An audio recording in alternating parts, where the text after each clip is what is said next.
How will single payer affect primary care providers, particularly controlling costs with healthcare homes, when Medicare allows unfettered access to specialty care and use of what often seems futile care? Yeah, that's a new question for me.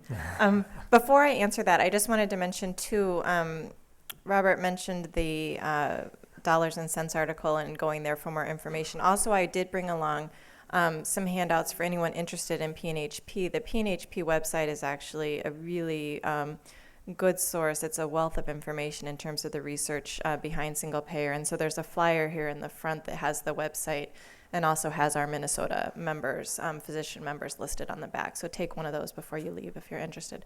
But the question was really how primary care would be affected by single payer when Medicare allows access to specialists.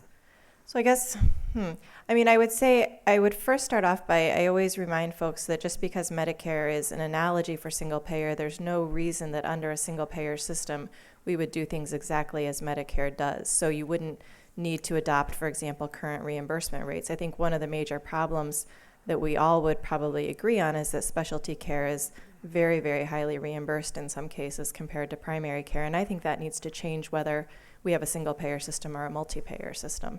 So I guess I don't think single payer is necessarily going to solve every problem with the delivery and the way we reimburse care. I think some of that's going to need to happen separately. But I don't know if I've really answered the question exactly. Who asked it, or do they want to? Can you clarify a little bit what you?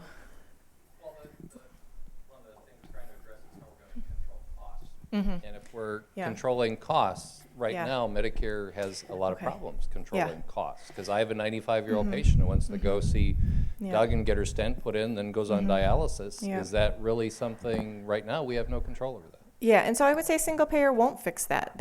Single payer is not going to tell that 95-year-old you can't get a stent. The single payer does not save money through rationing care or through telling certain people they can't have certain care. The way single payer saves money is by taking all of the administrative waste that comes from our multi-payerness, essentially, and streamlining that payment. Those issues are separate in my mind and need to be addressed. I mean, there's a reason probably why that 95-year-old may or may not be appropriate for dialysis, and single payer is not going to solve that problem. But so does that kind of, I guess I would sort of divorce those issues is the way I would answer it. I don't think single payer is going to be a panacea for making all care appropriate. But you might be getting at fee for service as the problem in paying for everything that happens. And again, fee for service, I don't think we've found a perfect way to pay physicians.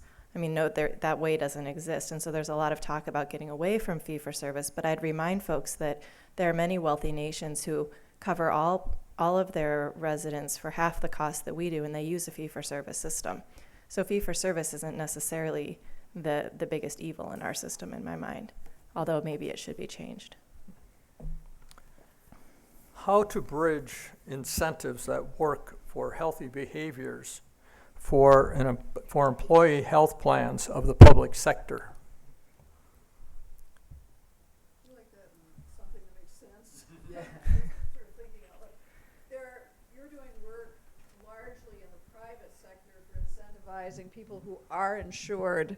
I work in a federally qualified health center largely with uninsured, underinsured, and Medicaid patients, and none of those systems at the moment have very effective, well, they do have some effective ways of getting people to change health behaviors, but that's the second part of that question is, for example, I was really frosted to find our clinic at the bottom of the list that was published in the Minnesota version of Consumer Reports for our treatment of various diseases, when what we work with is a vastly different population than a clinic in Edina.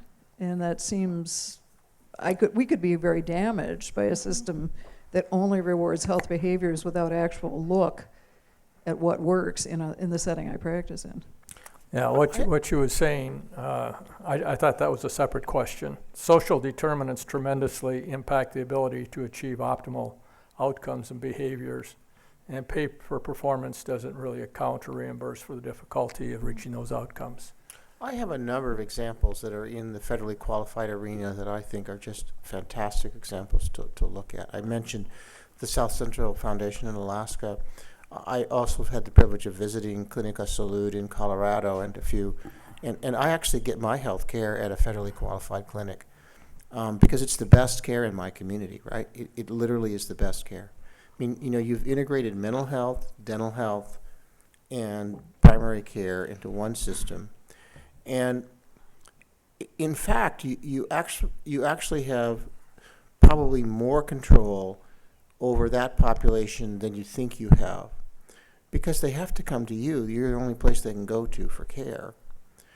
And you can mold around them mental health services. I mean, every chronic disease gets a behavioralist engagement in Clinica Salud. Every single chronic disease is looked at around what it is that's addressing that, because we think that the head and the body doesn't have a neck, but it does, and they're connected. And so much of driving change is behavior change and understanding community change. They just wrap the whole community around every patient in South Central Alaska and in Vermont as well. There's a great video done by ARC in the last few weeks for St. Johnsbury, Vermont, one of the Blueprint for Health communities, and they have literally taken every single resource in that community, every single resource, and made it available to every single patient, and every single patient has a plan. I mean, and talk about a navigator, right? I mean, the docs all know the social service agency that they can send a patient to who can talk to them in Hmong and tell them, how to get their health care insurance, right? I mean, that sort of support exists, and it's a great example of places and communities that's done that. But don't think you're powerless in a federally qualified community health center. I mean, that community trusts you, they believe in you, you deliver wonderful care, they listen to you, and if you want to help them change, you can help them change. It isn't just entirely economic rewards that. I mean, that's the one I have. You might not have that, but. What Anna's saying is we have limited access to care when people have to prioritize not just their health care, and you know this full well, but their food and their transportation. And you can't, we feel very limited in being able to bring resources to that. I referred somebody to a mental health practitioner. She couldn't go because she couldn't afford the park. Yeah, but in the federally health clinics where you integrate that and that becomes part of the care, right? That's what I'm talking about. And that's happening more and more. And I understand. Yeah, I understand. And I think that driving towards that is helpful. Again, I think I see more and more, and that we got $11 billion to support transforming federally qualified clinics in the ACA.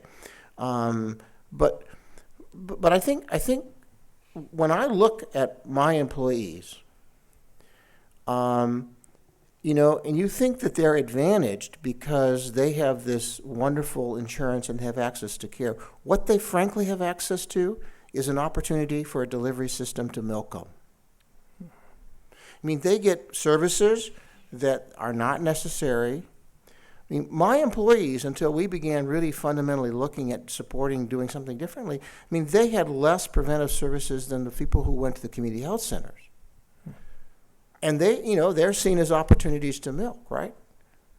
I mean, watch Escape Fire. It's a dangerous world out there that we expose them to when we say, you have an unlimited amount of money, you go spend it. I mean, there's a lot of that stuff that's done to them is toxic.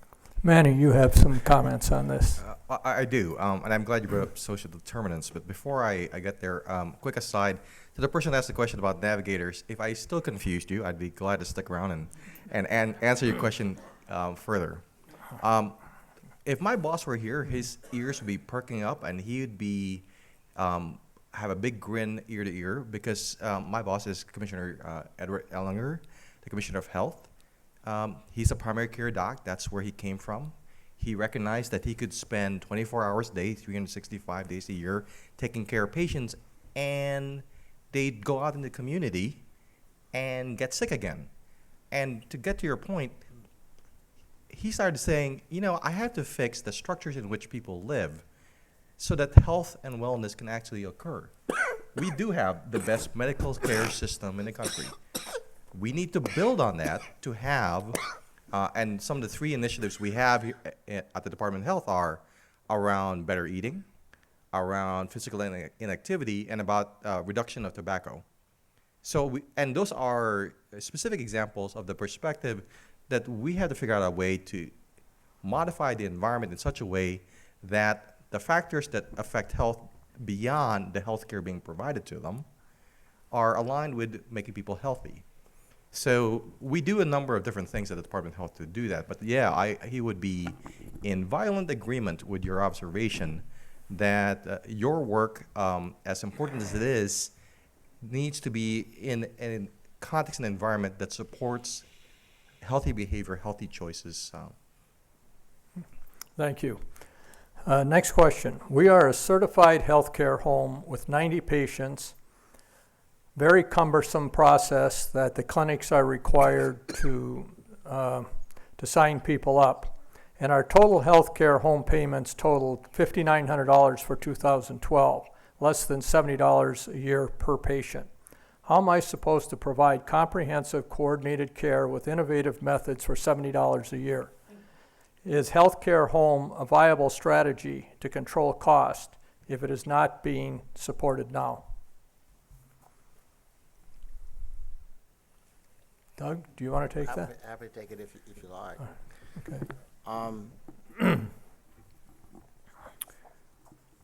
It's pretty complex, and I really think that many primary care docs are underpaid, but I think there's a wisp of hope. I visited a primary care practice in Arkansas, one of the CPCI states, a few weeks ago. This is a 58-year-old solo practitioner who never expected to ever even have EMR, right? He was going to just kind of retire. He now has a simple system where he talks to his patients. That gets captured by his former administrator, who's now a scribe. He has MAs that support his patient population. So he's become more efficient as a provider of care. At the same time, the healthcare plans and Medicare and Medicaid are all beginning to pay a bit more. And in this particular case, since he's a CPCI practice, it ranges from $68 per member per month for the sickest down to $8, right? So there's a bit more money going in. He now averages $156,000 more a year. And he goes home at 5 o'clock. He's much happier. And I see that happening all over the country, including right here in Minnesota. There are 2 things that make a practice have become more efficient and more effective. And one is that they get outside payment, and that helps you. And the other is you drive change in your practice to become more efficient. The National Demonstration Project practices who had no change in payment at all because they were early adopters ended up on average 4 years into this now earning about 14% more money than they did before in real terms, right? And they did so by changing efficiency in their practice, team-based care. And there's a great number of examples around that. So I would say to the healthcare providers that we're the last industry that thinks of ourselves in terms of efficiency, lean, Six Sigma, that we ask ourselves today, how can we improve our practice tomorrow to drive change? And you shouldn't just look externally at the payers. You should look internally at change and change management and how you practice more efficiently. It breaks my heart when I see what a primary care provider does in an average practice. They do about a third of their time doing what I think they should do. They've got their butt in my patient's face and they're typing. They've got their hand on their door and they're frustrated.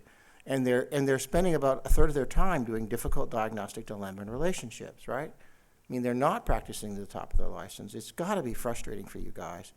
And you've got to feel desperate about it. But I can tell you that there are hundreds of practices, including some here in Minnesota that I've seen, that paradigm is beginning to change, and there's hope.